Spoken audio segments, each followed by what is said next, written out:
지식은 업, 재미는 덤, 김밥, 장박의 중국 잡학사전입니다.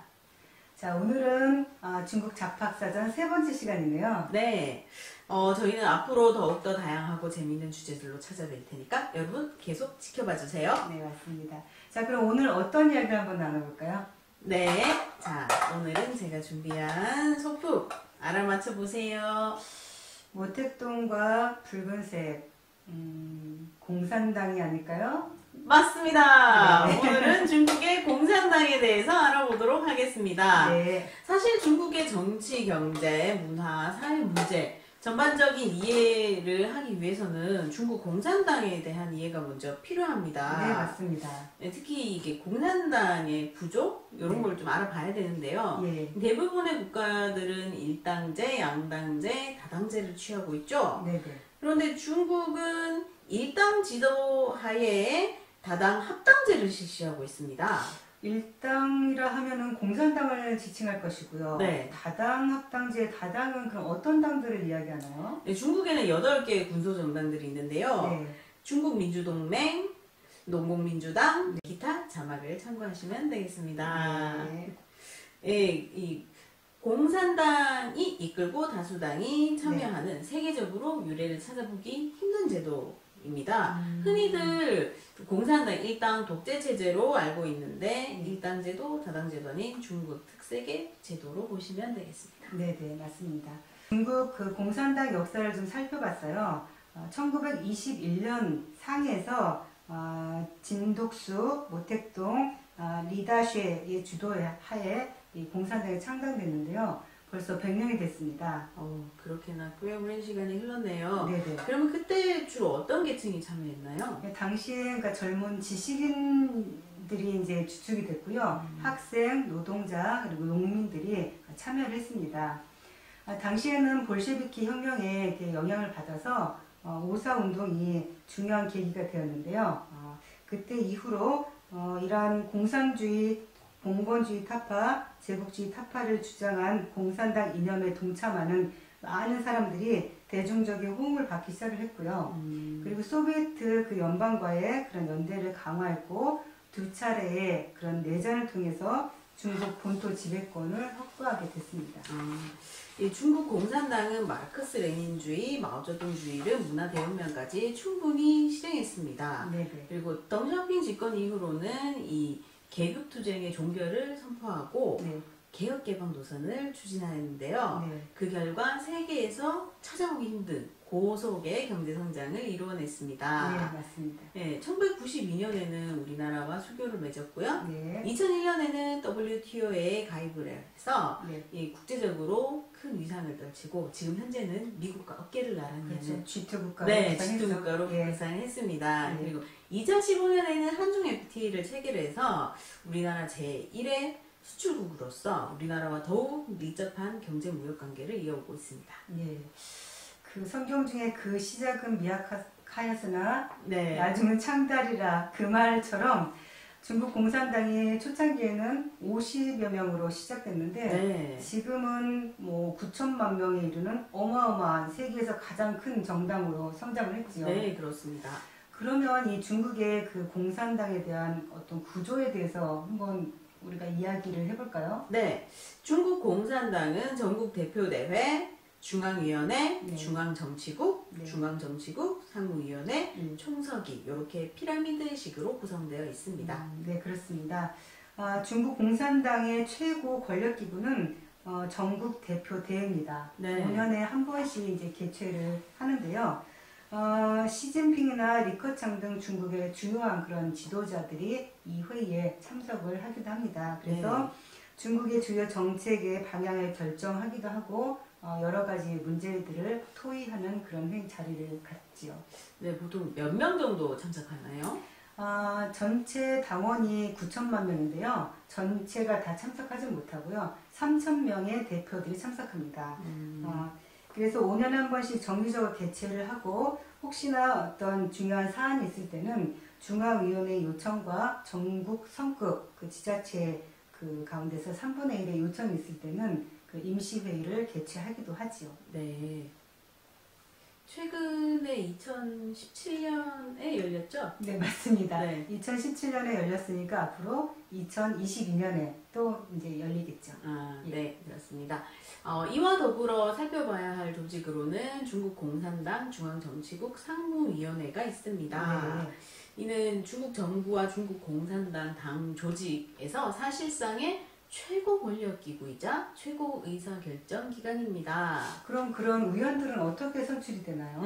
그런 위원들은 20명의 위원 중에 당 중앙위원회 전체 회의에서 선거로 선출되고요. 네. 정치국 상무위원으로 불립니다. 그리고 20명의 위원 중 최고위급 지도자, 지금 현재는 7인 체제로 구성되어 있습니다. 아, 그렇습니까? 네. 그러면 시진핑 주석이나 리커창 총리 이분들도 그 상무위원인가요? 네, 좋은 질문입니다. 네, 상무위원이고요. 네. 시진핑 주석 같은 경우에는 국가직으로는 국가주석직을 맡고 있죠. 네. 그다음에 리커창 총리 같은 경우에는 국무원 총리. 네. 그다음에 리짠슈 같은 경우에는 전인대 당조서기와 전국인민대 상무위원장을 맡고 있고, 왕양 같은 경우에는 정치협상회의 당조서기, 정치협상회의 주석. 그다음에 왕후닝은 중앙서기처의 서기. 그리고 짜올러지는 중앙기율검사위의 서기.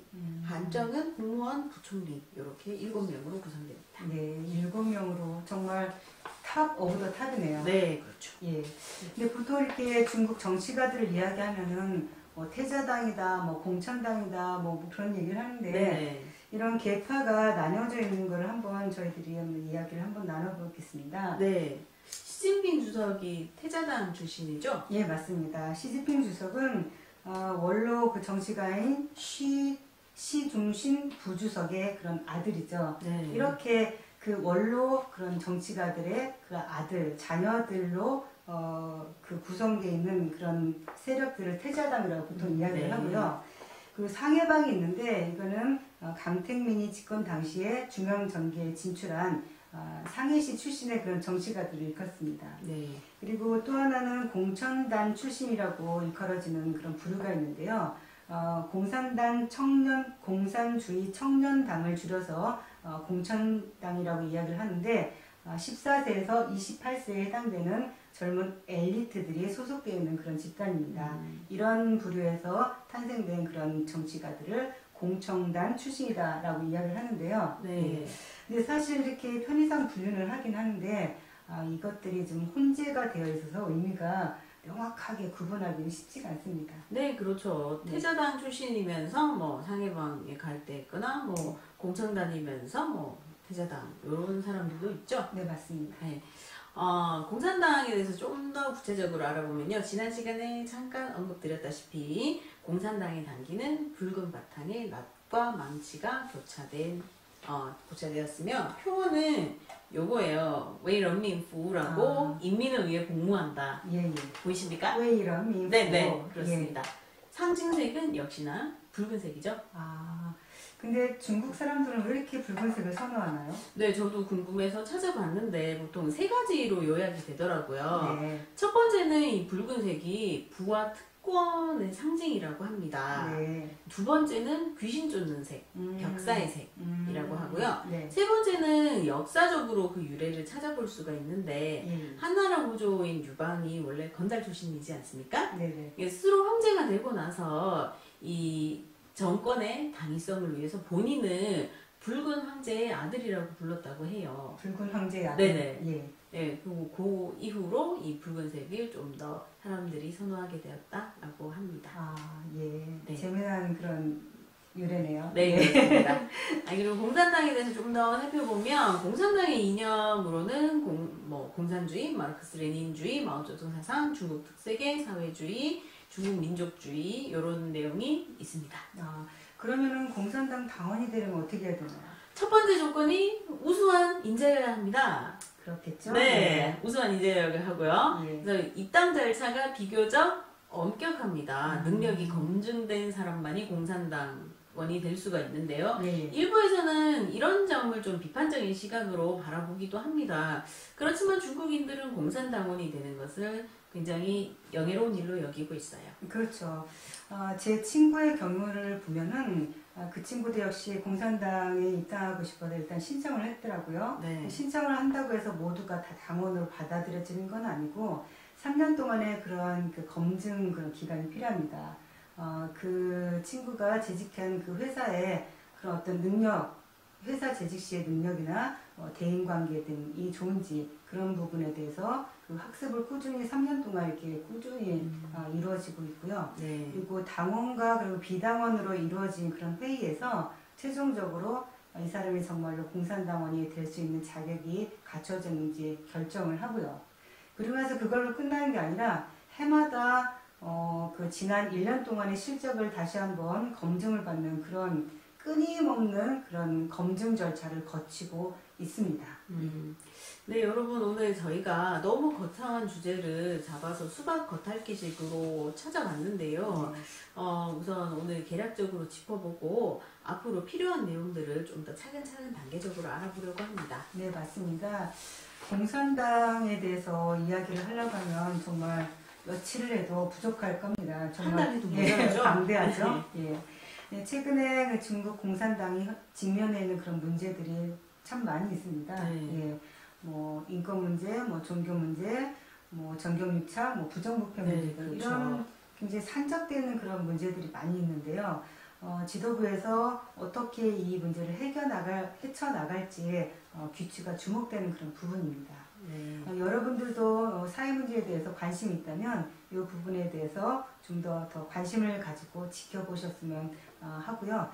저희들도 나중에 한번 다시 시간을 마련해서 이 부분에 대해서 다시 한번 이야기하는 시간을 갖겠습니다. 네, 여러분 저희가 오늘 준비한 내용은 여기까지입니다. 예, 다음 시간에는 더욱더 알찬 내용으로 여러분들을 찾아뵙겠습니다. 여러분 다음 시간에 또 만나요.